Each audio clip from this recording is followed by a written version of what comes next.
حي على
الحمد لله رب العالمين. الحمد لله الذي جعل لعباده مواسما للخيرات يتسابقون فيها بأنواع الطاعات ويتوبون من السيئات، وأشهد أن لا إله إلا الله وحده لا شريك له، لا إله غيره ولا رب سواه، وأشهد أن محمدًا عبده ورسوله وصفيه وخليله، صلى الله عليه وعلى آله وأصحابه وعلى من اهتدى بهديه إلى يوم الدين. أيها الناس اتقوا الله واغتنموا مواسم الخير قبل فواتها، وحاسبوا أنفسكم عن زلاتها وهفواتها، واعلموا أن الفرص لا تدوم، وأن الأعمار محددة بأجل معلوم. ومن أعظم فرائض الله في شهر رمضان بعد الصلوات الخمس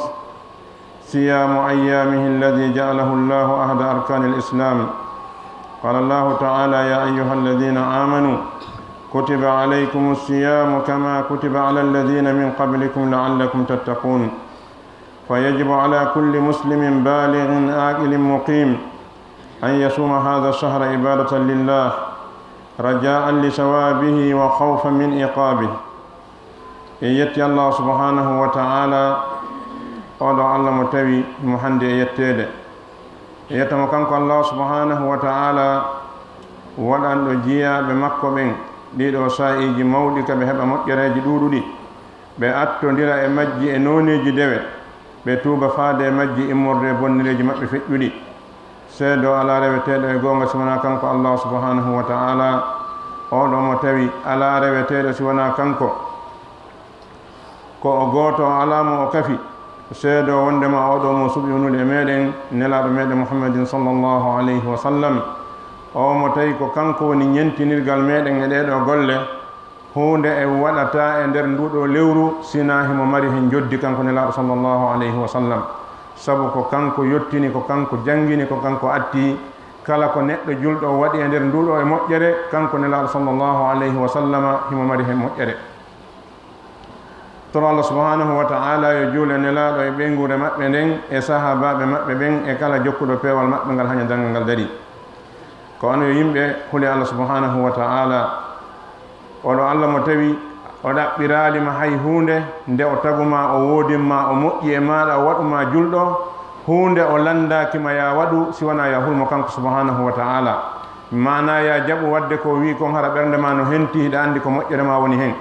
jaɓa accude ko haɗi kon anda ko bone ma o haɗuma wona fi ɓittingol ma. ɗum ɗo woni hulgol mo kanko Allah subhanahu wa ta'ala. haray faggitoɗen ɗiɗo sa'iji ɗi Allah subhanahu wa ta'ala hebbini moƴƴere e muɗum adiɗi lawade. sabu kala ɗi woni ha ɗi naati hande kadi sa golli ɗi feƴƴe, sa gollani ɗi feƴƴe. idan ɗo yo ɗum ɗo tawdema hiɗa wuuri hiɗa selli a jogaka a ala ka labtane hiɗa hoore hakkil maɗa a feeta hiɗa hoore cellal maɗa timmugal haray no hani etoɗa ɓeyda wakkilare maɗa nden kadi wonnoɗon e nduɗo lewru. hara waɗali nduɗo lewru ngameelo lewru ndo tawata ko uytugol dewal wonanma an ɗo yo ɗaɓelde dewal ko ya uytu. haray hasben hoore meɗen adi lawade e faljereji ko faljuɗen ko feƴƴi. goto kala no hani yeƴƴitade hoore mum ko feƴƴi kon moƴƴereji makko ɗin ko ha honto tinni e bonnireji makko ɗin kadi ko honto fewduno e majji o hasba hoore makko o tuuba rutte Allah subhanahu wa ta'ala ɗo e lawade nde tawno ɗi sa'iji ɗi Allah subhanahu wa ta'ala addata o ɓurnaɗi o waɗa moƴƴere hewde no heɓo e majji ko sa'iji ɗi duumatako ɗi ara e gokkunni ɗi yaha anden kadi ɗan ɗo gurdanɗa wuruɗen e hoore ndiɗo leydi gurdanɗan ko keeraɗa waɗana ladial si a tinnike si ladial ngal yewni a yahay si a tinnaki si ladial ngal yewni a yahay haray anden no jeeya e ko ɓuri mawnude e farillaji Allah subhanahu wa ta'ala e nder nduɗo lewru sumaye si feƴƴi waktuji ɗin joyi haray ɗiɗo waktuji joyi ko kanji ɓuri mawnude e ko Allah subhanahu wa ta'ala farli e hoore meɗen kon si feƴƴi seedagol reweteɗo ala sowona Allah subhanahu wa ta'ala seedo wonde Muhammad ko nulaaɗo ala hay hunde ko neɗɗo watta ɓaawo nde o sellini finde makko nden ko moƴƴi hewti ɗiɗo waktuji joyi idan haray neɗɗo on si tawi himo yeebi ɗeɗo julɗe joyi ko o wakkiloto horugol o wakkilo naafugol o wakkilo waggol piiji goɗɗi goo e hoore himo yeebi julde ko mere idan haray ko ɓuri mawnude kon tawo koyo taw neɗɗo on no wakkili no ñinni ɗeɗo julɗe tawa sabu neɗɗo mo juulata wona julɗo haysi ko hakkude julɓe ɓen o woni haysi julɓe ɓen no teddini mo waɗanimo honɗum nde so juulata na o julɗo idan haray ko ɓuri mawnude e ko neɗɗo julɗo o watta e nder nduɗo lewru sumaye ɓaawo julɗe ɗen jowi ko horugol ñalɗi nduɗo lewru horugol ngol tawata Allah subhanahu wa ta'ala waɗingol ɗo ko tugalal e tugale islamu ɗen joyi nela sallallahu alayhi wa sallam ɓe makani e wondema l'islamu on ko maha ko e hoore tugale joyi tugalal aranal ngal ɓe maaki ko seedagol ala reweteɗe siwana Allah seedo Muhammad ko nulaɗo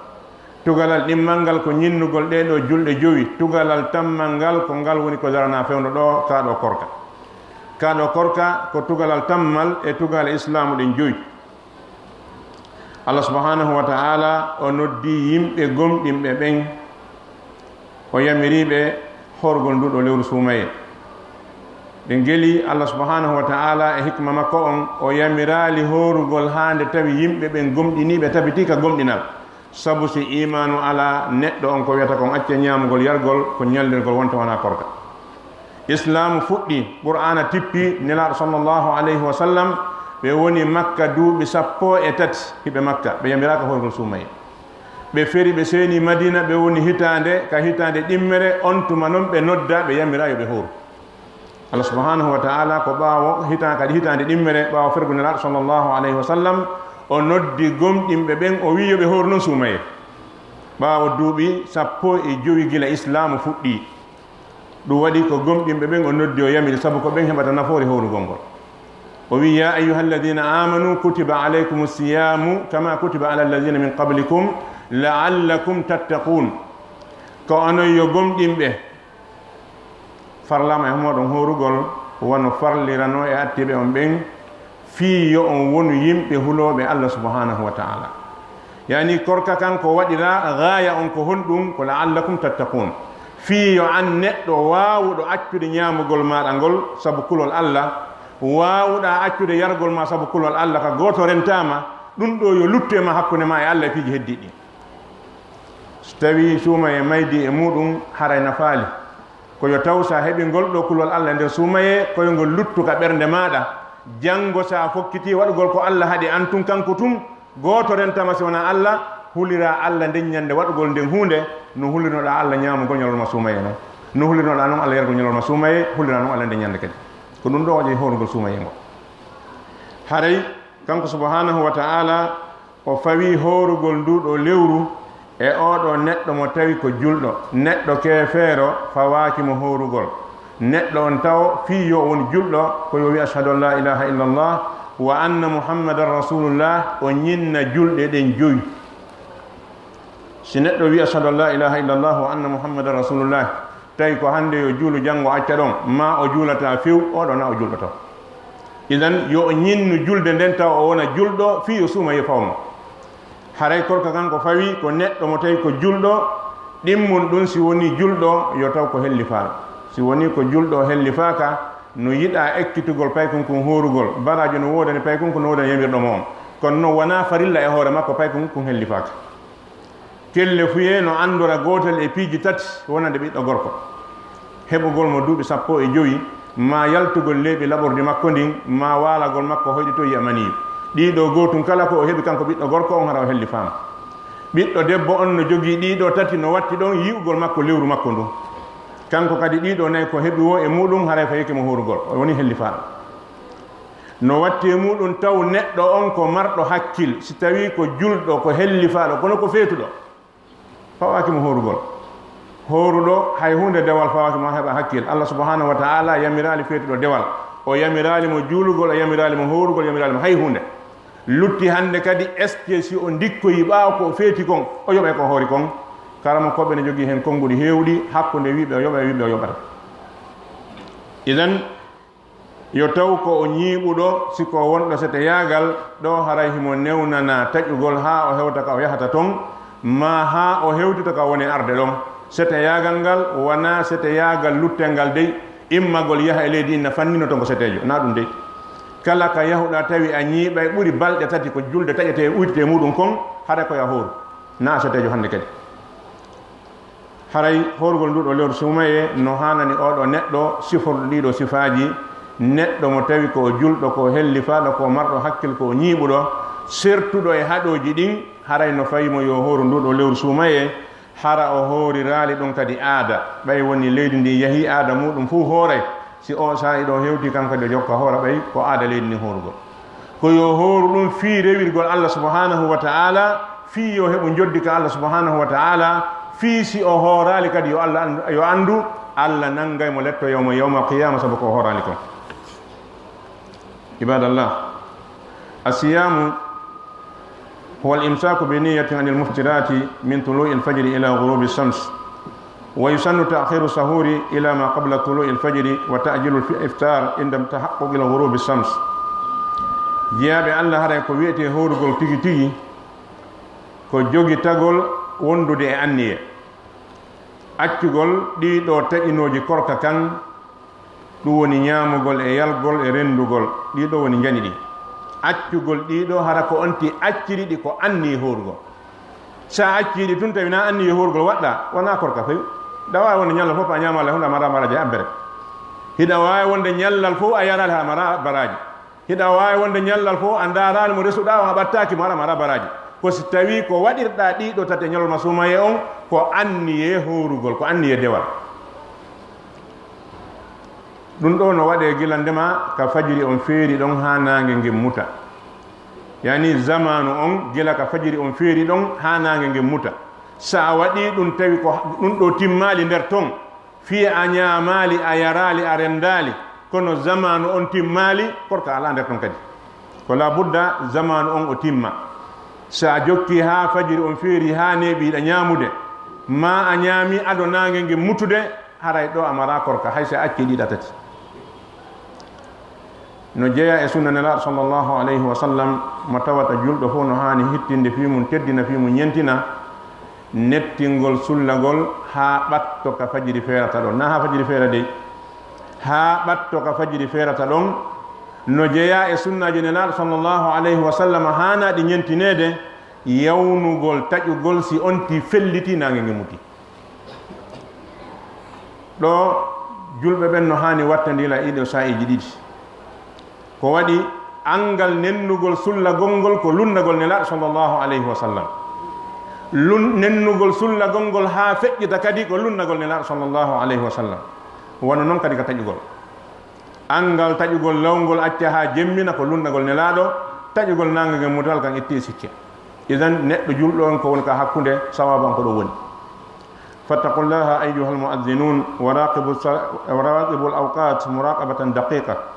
fattaqullaha ayyuha al-a'imma fi salatikum wattaqullaha fi man khalfakum onon ɓeɗo noddinoɓe hule Allah subhanahu wa ta'ala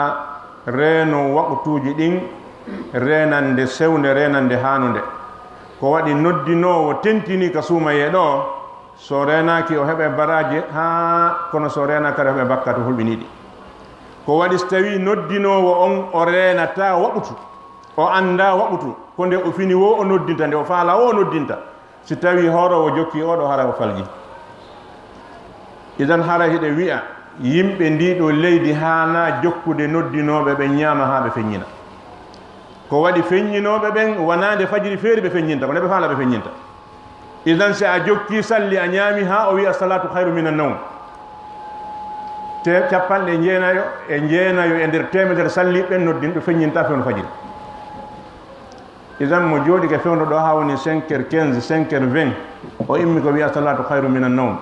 subaka ko 5h35 33h35 oɗo haara ko ñammingol yimɓe ɓe ñalolma woni so tawi ko ɗum o jokka ko ɗum waɗi no hanani neɗɗo julɗo on madama o andi no hoore yo eto kadi o anda ko ha sa'i hombo o sulloto yo andu kadi sa'i hombo o huntoto hara wona yo o ñenti neɗɗo mo anda hay hunde ɓayɗen andi ɓuri heewde e julde ɗen ka quartier ji ko waɗa salli ton ko yimɓe ɓe ala hakkille ala gandal tigi tigi on hunde ala ko hittini fi muɗum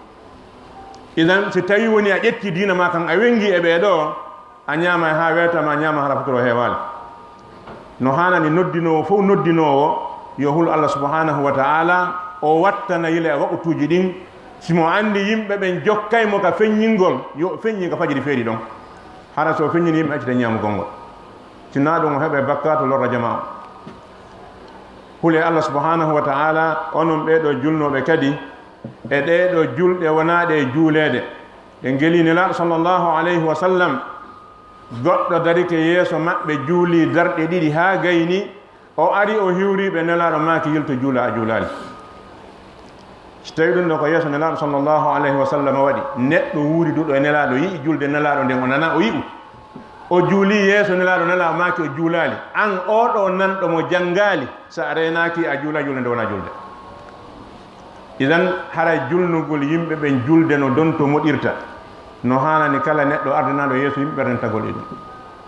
julde nden naam yo foygintine kono raɓɓinɗingol ha feƴƴitagol ɗum ɗo wona ko ɗaɓɓa ka saria nden andi no jeeya e sifaji nafiqi ɓen ko Allah subhanahu wa ta'ala sifiɓe ida qamu ila salati qamu kusala yura'una annasa wala yadhkuruna allaha illa qalila no jeeya e sifa nafiqi si tawi darike juulugol daroda e ngameɗo jantata ko Allah si wona seeɗani idan si tawi nde wi'a allahu akbar o heɗa aami ndaaro hoorema moƴƴa de sabu ko alqur'ana wi ko noon naafiqiɓe wayi na goɗɗo wolɗum de sakko no oñe idan darodagol e so tawi woni hiɗa mari ngaamelo naafugol accu ha heɓa softede naafa julde timmude darɗe ɗiɗi petɗe juuluɗa timmuɗe no ɓuri a yaade juulaɗo sappo tati ma nogay ka juulirde julnede timma idan harayno hanani kañum almamiɓen hulde Allah subhanahu wa ta'ala e ɗeɗo julɗe ɗe tawata ko ɓe landitoteɓe fimu yawmal qiyama capanɗe yimɓe ma ɗum temeɗɗe yimɓe dariɓe ɓaawa maɗa bonna julde maɓɓe nde yaha walla inna alhamdulillah a famal ko wonɗa e wolde ko waɗi han ƴettata responsabilité julde maɓɓe nde yawmal qiyama en tawali ha hande oto no yani inne ko hoɗe haraɓe passage ɓe ɗani ka konte hara o sofer ɗani sabu si passage fof ɗani ko sofer ɗanafi oto yanta idan si tawi julde nden boni ɓaawo ɓen ko bonnata julde nden kon bonnata julde nden fof ɓaawojo goto no wawi bonde julde mum kañum tun kono o bonnata julde jama on fof kono an noon si a bonni julde ma nden a bonni julɗe on ɗo ɓawa ma ɓen fof idan no hani hula Allah subhanahu wa ta'ala anda dongal moolanagal no ka balaje maɗa sa tonata walli ɗumuma moƴƴande fattaqullaha jami'an ayyuha almuslimun wa azimu shahra ramadana kama azamahu llah وذلك بالمحافظة على صيامه وقيامه وصيانته عن طاعات ما حرم الله فإنه سيكون شاهدا لكم أو عليكم بما فعلتم فيه من حسن أو قبيح فإن بعض الناس يزيد شرهم في رمضان لأنهم لا يعرفون له حرمة ولا يخافون مما يسجل عليهم هل الله أن جلب فو موني ندود لور سومي نو الله سبحانه وتعالى موني نري في ميرنو Allah subhanahu wa ta'ala mawnini fiyake lewru ndun sa itti bote e mayru andu hara a heɓi probléme Allah subhanahu wa ta'ala wi wa man yu'azzim sha'air Allah fa inna dhalika min taqwa al-qulub mo mawnini mandeji dewe Allah ɗen yo andu ɗum no jeeya e ko holli kulol Allah no ka ɓernde makko idan mo itti bote mum kadi ɗum no holli hara kulol Allah ala ka ɓernde makko mawningol lewru ndun wona udditugol hunduko ma wi a lewru ndun no mawni ko kuuɗe ɗe wonɗa e huwude ɗen moƴƴi maɗin e bonɗi maɗin ko ɗum hollata ɗe mawnini lewru ndu si a wakkilike a fanɗinaali moƴƴere hunko um fanɗi o a wakkilike a waɗi kum bone ko o fanɗi o a wakkilike a woɗɗitike mo hara a mawnini lewru ndu kono so tawi woni moƴƴere no nde way waɗa itti bote e mayre bone ko jandi o haaju ma ala a waɗay haray ko wigol maɗa mawnini lewru ndu ko fenande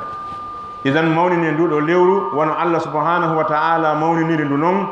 mawniniron ndu horugol ndu e daragol juula e mayru e hiwgol ndu e waɗugol ko Allah subhanahu wa ta'ala harmini kon e nder mayru sabu nduɗo lewru ko imma ndu wonanema seede yawmal qiyama wondema a golluno ko moƴƴi e mayru ma ndu wona seede e hoore maɗa an a gollano ko moƴƴi e hoore mayru heewi e yimɓe ɓe tawata bone maɓɓe on ko e nder nduɗo lewru ɓeydoto neɗɗo so hulali Allah subhanahu wa ta'ala o hersali Allah subhanahu wa ta'ala ko hulata goɗɗo go o hersa goɗɗo go ko mere no jeeya e ayibe an neɗɗo julɗo hoora suumaye tawa a suɓata ko jentoɗa hoora suumaye tawa a suɓata ko wowla hoora suumaye tawa a suɓata ko ndaara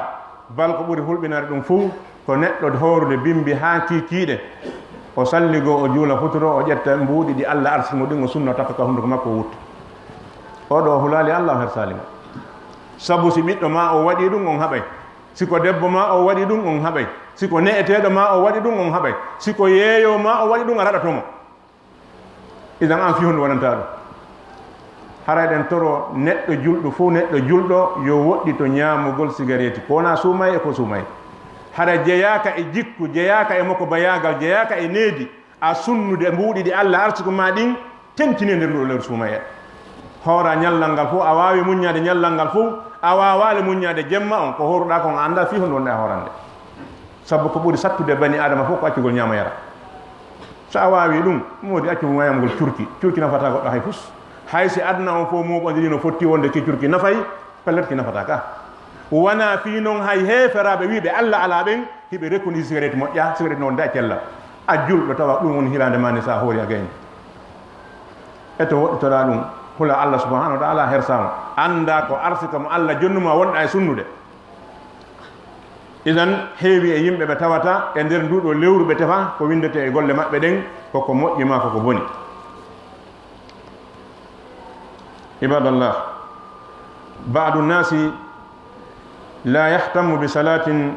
wala ghayriha min al-a'mali salihah wa fi layali ramadan يسهر على القيل والقال والأكل والشرب ومشاهدة المسلسلات واستماع الأغاني أو لعب الورق أو لعب القمار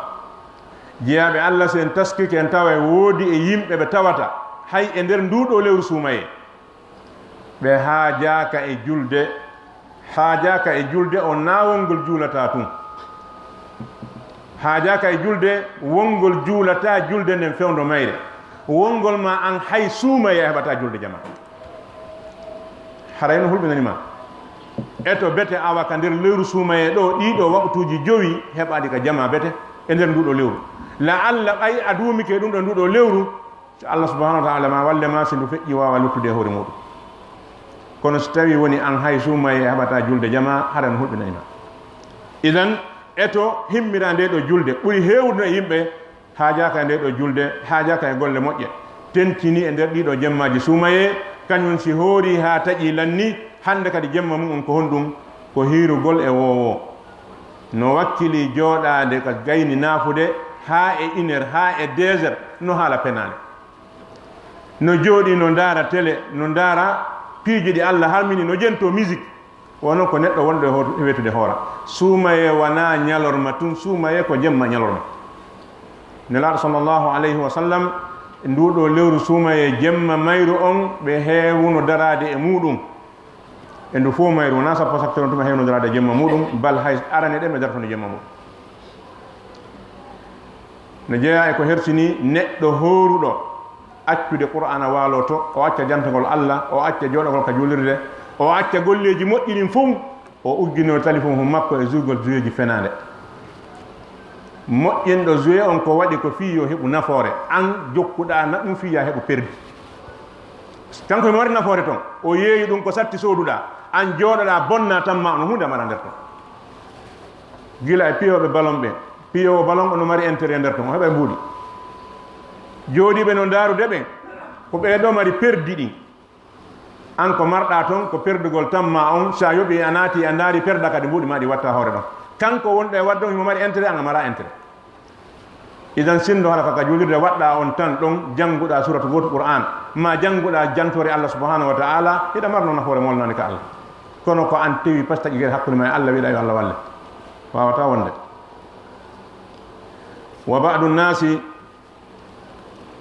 وبعض الآخر من الناس يعتبر رمضان موسما للتجارة الدنيوية فيمضي معظم وقته في متجره وربما لا يحافظ على صلاة الفريضة في الجماعة فضلا عن صلاة التراويح فليتدبر هؤلاء ما رواه عبد الله بن عمرو أن رسول الله صلى الله عليه وسلم قال الصيام والقرآن يصفعان للعبد يوم القيامة يقول الصيام أي رب منعته الطعام والشهوات بالنهار فصفئني فيه ويقول القرآن منعته النوم بالليل فصفئني فيه قال فيصفعان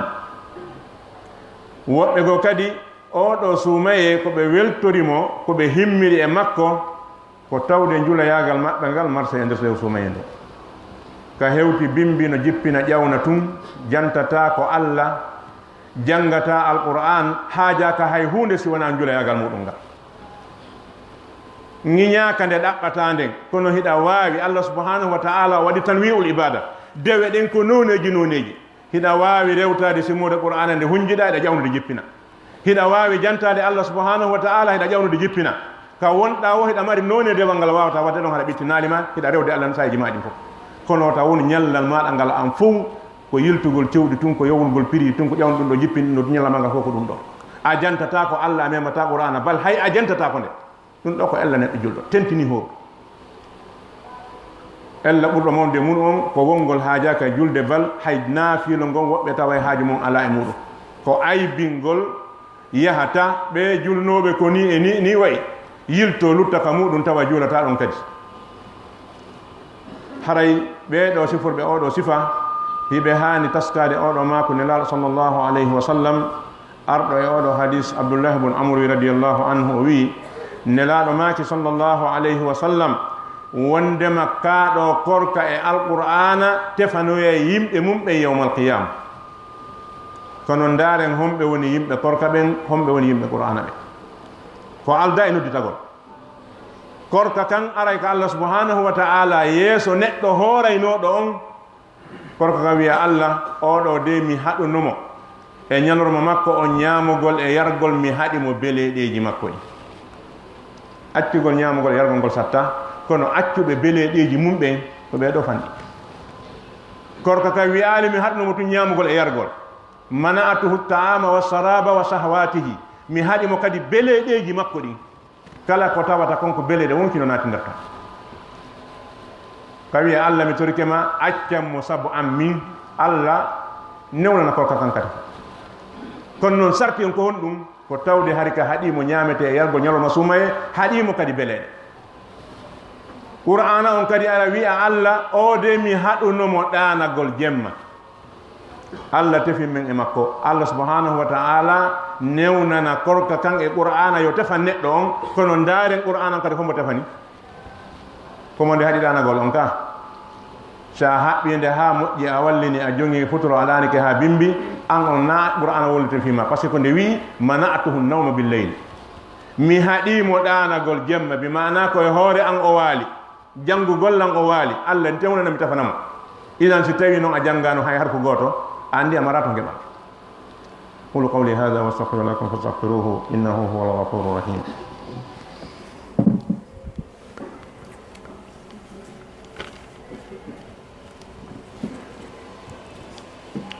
الحمد لله وحده والصلاة والسلام على من لا نبي بعده عباد الله إن الله تعالى قد خص شهر رمضان بخصائص عديدة منها أولا أنزل فيه الكتب السماوية عن واصلة بن الأسقى أن رسول الله صلى الله عليه وسلم قال أنزلت صحف إبراهيم في أول ليلة من رمضان وأنزلت التوراة ل6 مضين من رمضان والإنجيل ل13 خلت من رمضان وأنزل الله القرآن ل24 خلت من رمضان شهر رمضان الذي أنزل فيه القرآن هدى للناس وبينات من الهدى والفرقان. القرآن كتاب الله الخالد الذي أخرج الله به هذه الأمة من الظلمات إلى النور وبدلها من بعد خوفها أمنا. يتي الله سبحانه وتعالى أولو الله متيكو غوتو كلا واتو كو ديدو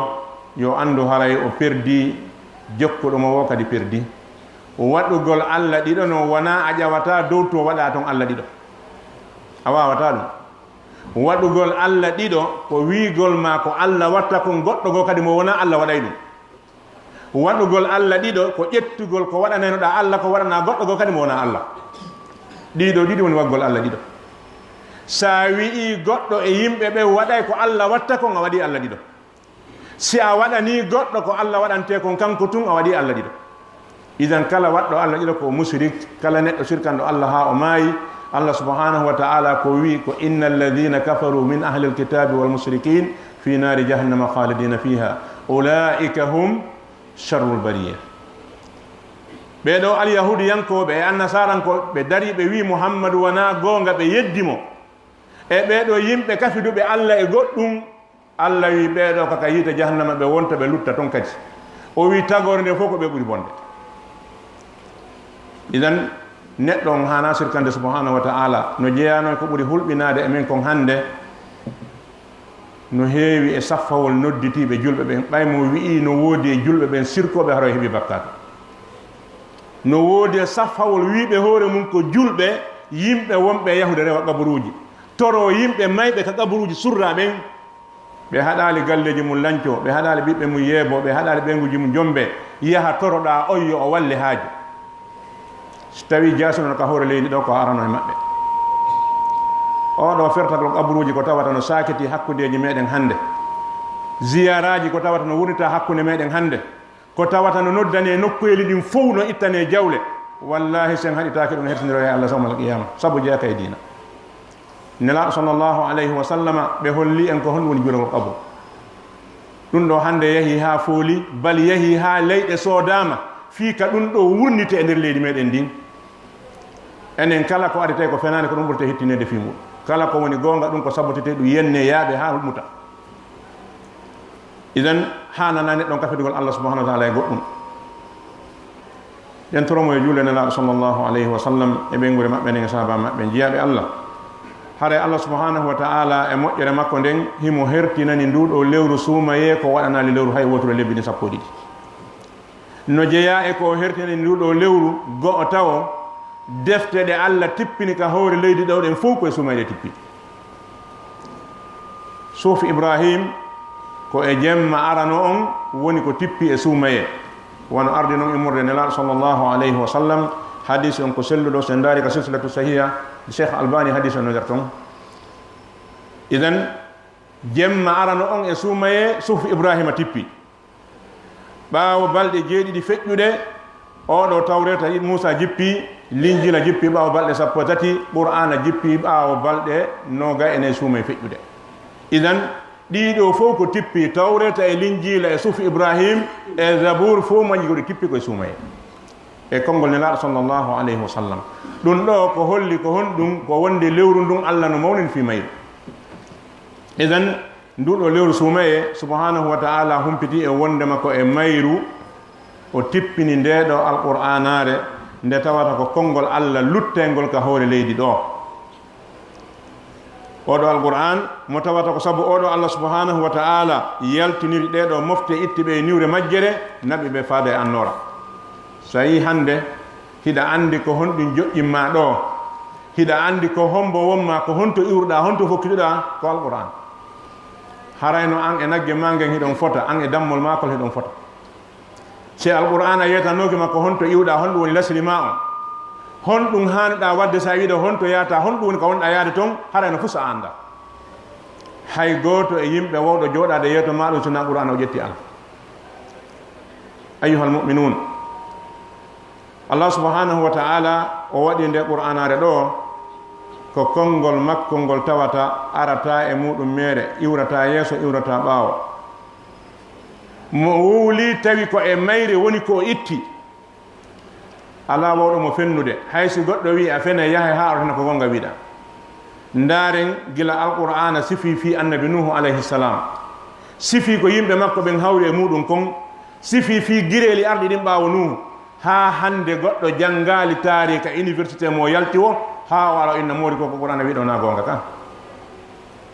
wonɗo o jangata ha o ara inna moodi qur'ana woli fi kaariji on ɗon arano ka hoore leydi ɗo min ɗaɓɓiti ha min tawi on ɗo wodanoka wawata wonde firtowo ko nde wi kon ala idan mo wowli tawi ko e mayre ƴetti sikke ala o gonginti mo ñaawirinde kadi sikke ala o wona neɗɗo nunɗuɗo nde ɗo qur'anare si tawi hiɗa faala ko wiyete kon daɗal aduna e lakara ko nde jogitoɗa ɓe wi almutamassikuna bihi najuna faizun walmuriduna anhu halka khasirun jogitiɓe alqur'ana ɓen tawi ko kayre yamirtaɓe ko ɓe watta kon ko kayre haɗataɓe ɓe acca ɓeɗo ko woni yimɓe maleteɓe ɓen ko ɓe woni yimɓe moƴƴanaɓe ɓen Allah waɗu e maɓɓe yimɓe wiɓe alqur'ana yo haɓɓe waaloɗa hiɓe mari ko ɓe jantora Allah harana ko qur'ana addi kon hiɓe mari ñentinteɗo harana adduɗo qur'ana on yoɓe watta yina ɗo e lawade sabu so yeehi ha on tigui walike fuure hunde moƴƴintinta ko hande kadi kala neɗɗo mo wattana liila e majjere nde o woni nden o jokki beleɗe e tawi makko on o wuuri e hoore lundagol qur'ana ha mayde tawimo yo andu ko kanko perdi wona goɗɗo go sabu yawmal qiyama wiigol ko an ukkenge ɗum ala hukkuɗo ma on an ukki ɗon ko goto mo daɗata idan haray neɗɗo hana lundade qur'an ɗaɓɓa goɗɗugo ko jokka ko wona nde ɗo amarana almustafa sallllahu alayhi wa sallam bi qira'atihi wa qal اقرأوا القرآن فإنه يأتي يوم القيامة شفيئا لأهله شفيئا لصاحبه عفوا نلا صلى الله عليه وسلم بيمري ان جانغول القرآن بما كاني ان وندما ان جانغو القرآن قرآن أروي يوم القيامة hara hinde tefana wondunoɗo e mayre on wondunoɗo e mayre wona sordo ne walni ka suudu on di ko neɗɗo jangunoɗo nde gollitiri on neɗɗo mo tawi o mara nokkugo ka o ƴetta sari asina e alquran waɗi no hanani neɗɗo julɗo on dagingol ko alqur'ana dagini kon o harmina ko alqur'ana harmini kon o netora nediji alqur'ana ɗin o jikkino jikkuji alqur'ana ɗin si a waɗi ɗum a jeeyama yimɓe alqur'ana si a harmini ko nde harmini kon a dagini ko nde dagini kon ane ori nediji mayre on a jikkinori jikkuji mayre on a woni neɗɗo alqur'an yo Allah waɗen jeeyaɓe maɓɓe idan amma siko aksu muɗum haɗa no hulɓinani joom muɗum ɓeɗo moƴƴuɓe attiɓen e hoore ndiɗo leydi ɓeɗo nde wonno hiɓe andi ko honde woni alqur'an ɓe mara goɗɗum goo ko ɓurna alqur'an no woodi hande yimɓe yo Allah fewnuɓe dariɓe ɓe amali wiɓe wondema alqur'ana no woodi ko ɓuri nde si ɓe wowlano wowlotanoke kono si ɓe wowli ko ma wowle si goɗɗo ƴetti jandi korori towni wi ɗum ɗo ko kanŋe hara fawi ko yimɓe ɓe fotol ngol jan kanŋe o ina ko ɗum gawni kanŋe na ɗum ɗo idan ndeɗo julde wiyetende salatul fatih nde tawata buy e meɗen hande no jokki no du'orde kono jangataka nde windi anda ko honɗum addi nde hombo addi nde ellan ko ɗo ɓuri wonde sabu adduɗo salatul fatih on o janfaki mofte ɗen sabu o wi aali ko nelaɗo yeeti aboubacry yeeti oɗo on ɗo yeeti on ɗon ha hewtimo hara no metti majjinde o wowlu ko laaɓi pos o wi'i salatul fatih nelaɗo jonnumo ɗum Marok ɗo wona Madinatu Munawwara de ɓaawo duuɓi wulure e 50 feƴƴingol nelaɗo sallllahu alayhi wa sallam si hakkil ma jaɓi nelaɗo no wawi surrede wona duuɓi wulure 50 ɓe ɓango ɓe ƴetta goɗɗum ɓe jonna goɗɗo diina ko Afrique ɗo si hakkil ma jaɓi ɗum haray si tawi firɓe naɓede kabano donc a jokku sabu a jeeyaka e marɓe hakkil ɓen tawa si wona ɗum pellet nelaɗo naam Allah okkiɓe ɓure ɗen fuu ko okkali hay goto kono noon ɓe immoto ɓe ara ka adna ɗo ɓe jonna goɗɗo diina ko ɓe jonnano Aboubacry Oumar e Ousmane Ali hakkil jaɓata ɗum si ɗum no woodi accir joomum e muɗum siko ɗum ɗon tun o wowluno hare na ella kono wiigol wonde janngugol oɗo nde wootere no fota e janngol Qur'ana laabi guluuji jeɗɗi ɗum ɗo ɓuri huɓɓinade wallahi mi toñama yahe ndaron defte maɓɓe ɗen no windi jente radio ji maɓɓe ɗin kadi ɓe reconise hi ko non woniri wonde salatul fatiha no ɓuri alquran qur'ana mo Allah subhanahu wa ta'ala wi on qul la in jitamatil insu wal jinnu ala an ya'tu bi misli hadha alquran la ya'tuna bi mislihi walau kana ba'duhum ala ba'din zahira. Allah tippin qur'ana ha gayni wi Muhammad yeeto ɓe yimɓe makka dartiɓe qur'ana ɗo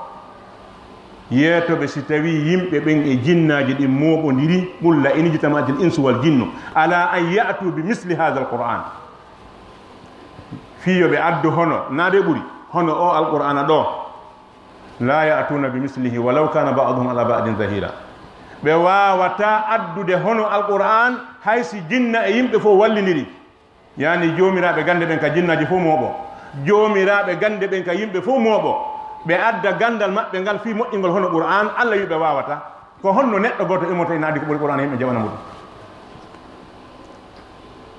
idan neɗɗo o ƴettu qur'an ko qur'ana tippi ko nde ɗo Allah wi yen jokku ko nde Allah tippini e suumaye goɗɗo ngo ko wona ɗum ɗon kon haray yo yimɓe ɓe woɗɗitu ɗum. haray Allah subhanahu wa ta'ala o waɗi ɓeeɗo attiɓen hoore ndiɗo leydi nde wonno hiɓe faami moƴƴere ko woni e qur'ana kon ndaaren ɓeeɗo karamakoɓe ko honno ɓe waɗayno qur'ana e suumaye no jeyama e maɓɓe imamu sawri rahimahullah kana ida dakhala ramadan taraka jamiu libadati wa aqbala ala qira'ati alquran. imamu sawri si suumaye dari noke kala ko o jokkuno o accitay o wona janngo qur'ana tun. imamu malik rahimahullah ɓen andi imam malik hombo woni mo kanko hari golle makko ko janngugol hadise ji nelaaɗo ɗin sallllahu alayhi wa sallam janngina ka jullude nelaaɗo kadi wona nokkugo kono si tawi suuma e darike o wallina e janngugol hadise ɗa o wallina jooɗo dagol e joomiraaɓe gande ɓen ɗa o ƴetta alqur'ana on haa suuma e maaya o mara golle sina janngugol qur'ana juulira ɗum wonno golle makko kanko imam malik rahimahullah fi hon ɗum pasque mo annduno a laaɓuri alqur'an. oɗo ceernojo imamu Shafi'i rahimahullah neɗɗo gooto sifi fi makko ko tawata si wona neɗɗo annduɗo bindi wawata hoolade few. ceerno gooto no wiye Rabi ibn Sulaiman o wi kana Shafi'i rahimahullah yahtimu alqur'ana fi shahri ramadana 60 khatma ma minha shay'un illa fi salat. Rabi ibn Sulaiman o wi imamu Shafi'i rahimahullah o wonno si suuma e darike gilandema ñande go'o ha capantati o timminayno qur'ana laabi 60 mimu zalika ha nas hakkilki anda bindi jaɓata ɗum goy kadi hakkilki anda hombo woni Shafi'i jaɓata ɗum goy. Shafi'i ko ɓuri fanɗude e martaba makko on simo hunjade o page ɗo e oɗo o suuma e oɗo par ce que so darima o hunjude nde wotere hakken ko Allah hokkimo haqqilde. ɓeɗo ko ɓe masayno alqur'ana on so a wuli ɓe innana non ko ni wona sigirowo siga ko sigirta kon de idan ɓe feƴƴino sigirgol qur'ana saabu kamɓe moƴƴinta mase ɗen kamɓe jogui ɗengal arabu ngal. oɗo ceerno wiyeteɗo Qattada o wonno himo timminayno qur'ana e gurdam makko ɗan ko wona suumaye balɗe jeɗɗi kala o timminayno qur'an. si suumaye naati balɗe tati kala o timminayno qur'an ha hewta sappo sakkitoro on sappo sakkitoro on si naatino hari jemma kala o timminayno qur'an kanko imamu Qattada wona filnorano immorde makko. idan sen waɗi tatabbu salafu salih ko honno ɓe jogitorno alqur'an en taway ɓen ton e ɓe ga haysi fof ko ɓe julɓe a wona e laawol gotol ɓe woni mi andano hono ɗum wonirta. idan Allah arsiko en mawningol ko Allah mawnini kon hettina fi ko Allah hettini kon yo Allah woɗɗintin en fenande e bid'a ɓeɗo wonɓe rondoyade bid'aji adda saka hakkude jama o yo Allah fewnuɓe yimɓe ɓe tawata ɓen faalaka faamude ɗum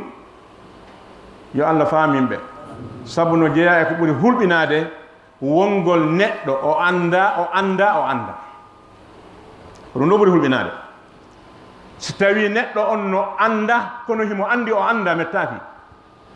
kono wongol anda neɗɗo si yahi ha darike udditi hunduko mum wi hande deftere sellude heddaki makka benno ka meden do wallahi wolobe dengal meden ngati be wodi wombe jindude mbatuji meden din yiha kam yimbe mebbe mobi waajo yimbe ben fi dina be inna wonde ma wahabi yagal ko sinca dum nelado andano dum acciano dum ko de balde do fuddi deftere sellude heddaki makka dina kam foko afrique do woni joni mako baabe uggino banto wi dum do woni gonga si yimbe yahi ha hewti do tancini don si be hebi lette harayno alla to nyibe wallahi no hulbini sabu wana sukaben kadi feewi sukaben ka yaasi feewa wonbe ben ka juulirde no rewirde Allah no rewiri o malore hebato on to ربنا تقبل منا انك انت السميع العليم وتب علينا انك انت التواب الرحيم اللهم حبب الينا الايمان وزينه في قلوبنا وكره الينا الكفر والفسوق والعصيان واجعلنا اللهم من الراشدين اللهم حبب الينا الايمان وزينه في قلوبنا وكره الينا الكفر والفسوق والعصيان واجعلنا اللهم من الراشدين اللهم اجعلنا هادين مهتدين غير ضالين ولا مضلين سلما لاوليائك عدوا لاعدائك نحب بحبك من أحبك ونعادي بعداوتك من خالفك برحمتك يا أرحم الراحمين اللهم افتح مسامع قلوبنا لذكرك وارزقنا طاعتك وطاعة رسولك وعملا بكتابك برحمتك يا أرحم الراحمين ربنا هب لنا من أزواجنا وذرياتنا قرة أعين واجعلنا للمتقين إماما ربنا لا تزغ قلوبنا بعد إذ هديتنا ربنا لا تزغ قلوبنا بعد إذ هديتنا وهب لنا من لدنك رحمة إنك أنت الوهاب ربنا آتنا في الدنيا حسنة وفي الآخرة حسنة وقنا عذاب النار اللهم نسألك بأسمائك الحسنى وصفاتك الأولى وبكلماتك التامة أن تجعل لنا وللمسلمين من كل هم فرجا ومن كل ضيق مخرجا ومن كل بلاء عافية اللهم بدل أسرنا يسرا اللهم بدل أسرنا يسرا وفقرنا غنى وضعفنا قوة برحمتك يا أرحم الراحمين اللهم انصرنا ولا تنصر علينا وامكر لنا ولا تمكر علينا واهدنا ويسر الهدى لنا وانصرنا على من بغى علينا برحمتك يا أرحم الراحمين اللهم اغفر لنا ولآبائنا وأمهاتنا وذوي أرحامنا برحمتك يا أرحم الراحمين يا حي يا قيوم برحمتك نستغيث أصلح لنا شأننا كله لا إله إلا أنت اللهم اصلح من في صلاحه صلاح للإسلام والمسلمين اللهم اصلح من في صلاحه صلاح للإسلام والمسلمين واحلك من في هلاكه صلاح للإسلام والمسلمين برحمتك يا أرحم الراحمين اللهم ابسط علينا من بركاتك ورحمتك وفضلك ورزقك برحمتك يا أرحم الراحمين اللهم تقبل منا صيامنا اللهم تقبل منا صيامنا برحمتك يا أرحم الراحمين سبحان ربك رب العزة عما يصفون وسلام على المرسلين والحمد لله رب العالمين